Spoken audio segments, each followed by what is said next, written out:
So when we talk about anthropological foundation of mission, say Jesus came to give life. So he did not need to kill to convert people of other religions. He did not use violence to reach his target clients. His key market strategy was rather to pay a ransom for humanity with his life. The product he provided for his client was human dignity. He served in a way and manner that everyone who accepted him through a dialogue of encounter was saved. I don't know if you understand the meaning of dialogue of encounter. What does it mean? I heard that you want to kill me. Instead of running away, I come to you and say, sister, or father, I heard you want to kill me. What did I do to you? You say, me, I want to kill you. It's not true. And this has happened to me. When I was a parish priest of Holy Rosary, my best friend, who was the chairman of the political party in the local government, this man want to kill you. Even if I read the gospel, I don't preach. They said the man, and he stopped coming to the church. And somebody come and say, the man say, he go send assassin to kill you. So one day, I wore t-shirt and trouser. I went to the hotel where the man was staying. I said, Chief, and I took a bottle of wine. I said, Chief, I've come. I just say you won't kill me. I've come to die. Then you will now use this bottle to celebrate my death. I said, Father, me? The only person I will kill is the person who wants to kill you. I said, yes, me, I have reasons to kill you if you don't want to kill me. First, when I was launching my cassette, you were the highest donor. When I wanted to build the church, you brought your son to be the engineer to supervise free of charge. When my father died, you gave your hotel to all the priests and sisters and you fed them free of charge. And you did the same when my mother died. And anytime I have visitors, I bring them to your hotel to come and have good lunch. For this, Chief, I want to kill you. You laugh and laugh and say, Father, you don't want to kill me. You can it was a serious matter. And then there was somebody who was sitting. He said, you are the one who come here to report for that to me. You are not talking now. He said, a chief now. He said, not be you, they can't tell me, say, Father, do this, Father, do that. Now talk. Father, do it. The man now say, Father, I'm sorry. That is dialogue of encounter. The courage to confront perceived enemies. This life, I don't know you're not bad to get. I just see you too abuno.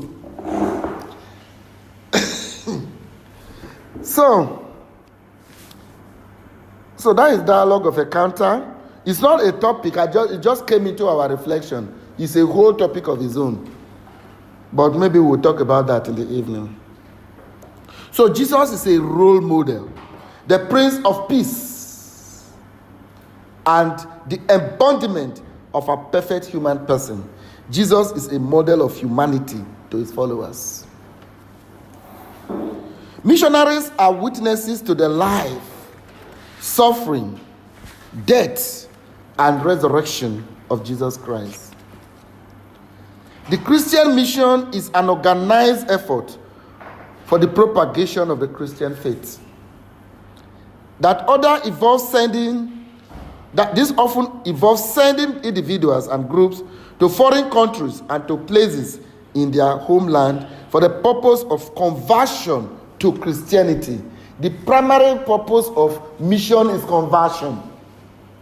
Whereas the primary purpose of interreligious dialogue is not conversion, but conversion can come depending on your level of witness. So you are called as witnesses. Or from one tradition to another. You are not going to convert an Iranian to become an Igbo. That's not what we are going to mission for. So this technically is called missio ad extra or mission ad gentes. Missio ad gentes. This mission includes evangelization and humanitarian work, especially among the poor and disadvantaged. Missionaries have the authority to preach the Christian faith, administer sacrament, and provide humanitarian work. This includes health care, education, and social works.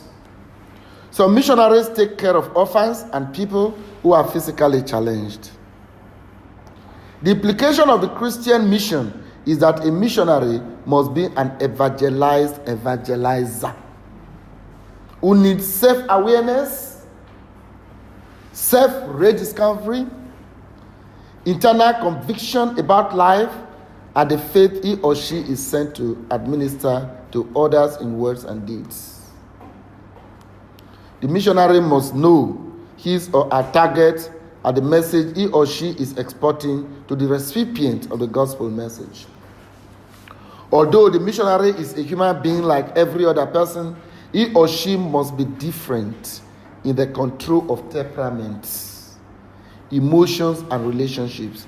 I don't know if you've heard of this, that the greatest warrior in the world is a person, the man and the woman, who is able to conquer his or her temperament. And that is one of the meanings of jihad, restraint. I should have killed you, but you are a human being like me, I will kill you. There are people who are naturally angry. People are naturally angry. When we are angry, people should just... And these people will need anger management. And this is why a missionary needs to study or have some knowledge of the anthropological foundation for mission using Jesus as a model. So do not let the sunset meet you still angry. Do not give the devil his opportunity. But unfortunately, from my experience, working in mission and dialogue for 11 years, and my visit to some communities outside Nigeria, because I used to visit in communities, I discovered that the greatest problem of some of our Nigerian missionaries is not the problem that are given to them by the people they are missioning to, but within the community. I don't know what people are fighting over anyway. At least we are not fighting over a husband or a wife. But let's leave that for another day. A missionary who knows himself or herself is in a better position to understand others. Without self-knowledge, he may end up like a medical doctor who treats the symptoms of an ailment instead of the real illness. Sometimes the human person does not even properly understand himself or herself. You know, we've talked about that. This third Socrates calls for a study of self and the examination of consciousness. So religion is incarnated in the culture of everybody. So you cannot be a good religious if you are not well cultured. Today we are talking about enculturation, acculturation, and contextualization. And today we have African churches. I don't know if it has ever bothered you that no matter some Christians, you receive communion. You are baptized, you are a knight, but you still cannot leave the shrine of native doctors and the traditional shrines. So when religion is incarnated in the cultural values that promote life and human dignity, respect for life could be guaranteed. So in the context, we can introduce this concept of African Christianity. In other words, you can remain an African and still be a good Christian. I want to conclude now. Anthropological foundation of mission also inquires into the temperament and the psychological balance of the founders of religion. See different churches, proliferation of churches, different sects in Islam. Why? What is the modus operandi and the modus vivendi? Modus operandi is the mode of operation. Modus vivendi is the law of operation. So this inquiry could reveal the reasons for the actions of some adherents. For instance, are you promoting peace because every aspect of the founder of your religion is adorned with peace? Are you promoting violence because the founder of your religion has aspect of violence to spread his religion? Could there be some anthropological aspect of the religious founder that is inspiring the destruction of humanity? In the modern world, instead of contributing to the salvific mission and growth of humanity, Jesus said that even if you do not believe in me, at least believe in the works that I do. Let us therefore imitate Jesus and make the world a better place. Is the way, the truth, and the life.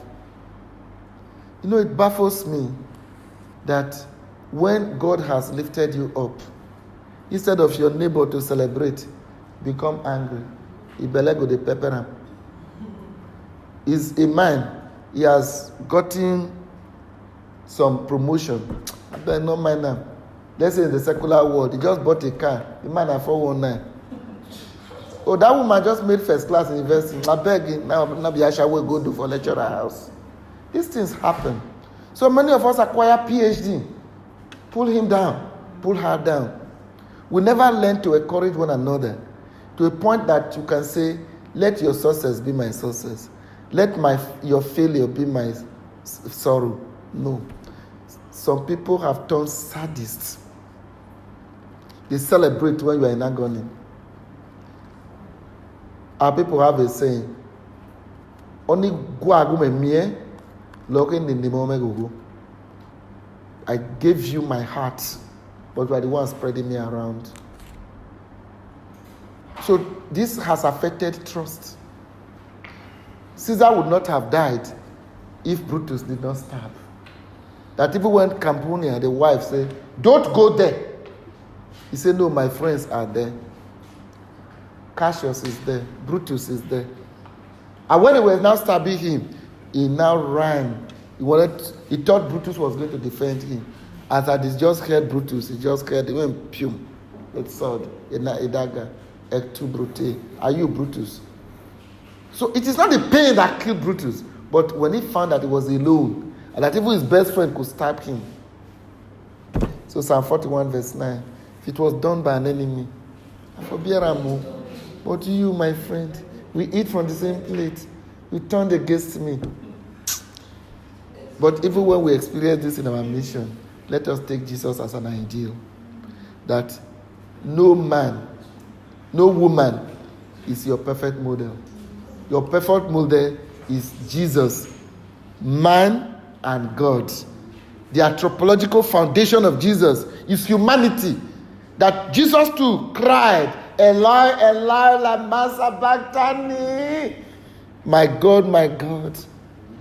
Jesus felt so lonely on the cross.